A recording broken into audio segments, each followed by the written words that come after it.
Hey guys, welcome back. So now that we know what Meralgia Paresthetica is and how we diagnose in our office, I want to talk to you about how we treat it. Now, this is a chiropractic office, so we definitely want to make sure that everywhere that the nerve travels is loose. We know that the nerve originates here and travels around the hip and down to the front of the leg. So we would definitely adjust our patient's lumbar spine and their pelvis and hip area. But after that, we work on some of the soft tissue areas. So the first thing we want to do is just stretch out the hip flexors. So to do this with our patient, we're going to have them laying face down.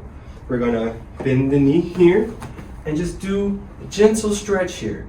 Now remember, this can increase their pain, so you want to be very gentle with this. And as the patient releases, you're just going to slowly work that area just a little bit more and a little bit more. Over time, they'll become looser and they'll get more relief.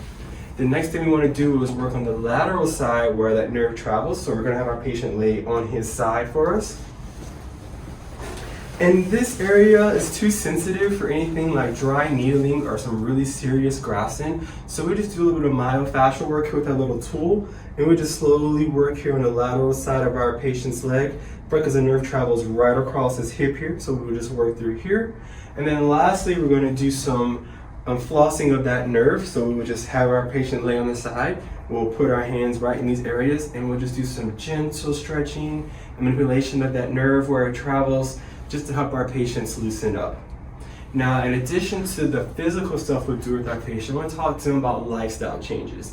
We know that wearing tight clothing and tight belts around the waist can compress the nerves, so we'll discuss with our patient on wearing looser clothes or ways that can lighten up their load in their belt. We also know that being obese can also cause pain here, so we discuss with our patients some dietary and lifestyle changes. And of course, if this situation with this patient, because of that we cannot handle in our office, we'll definitely co-treat with the more providers so the patient get better faster. So now that you know how we will treat in our office, in the next video, we'll show you what you can do at home to help yourself. Stay tuned.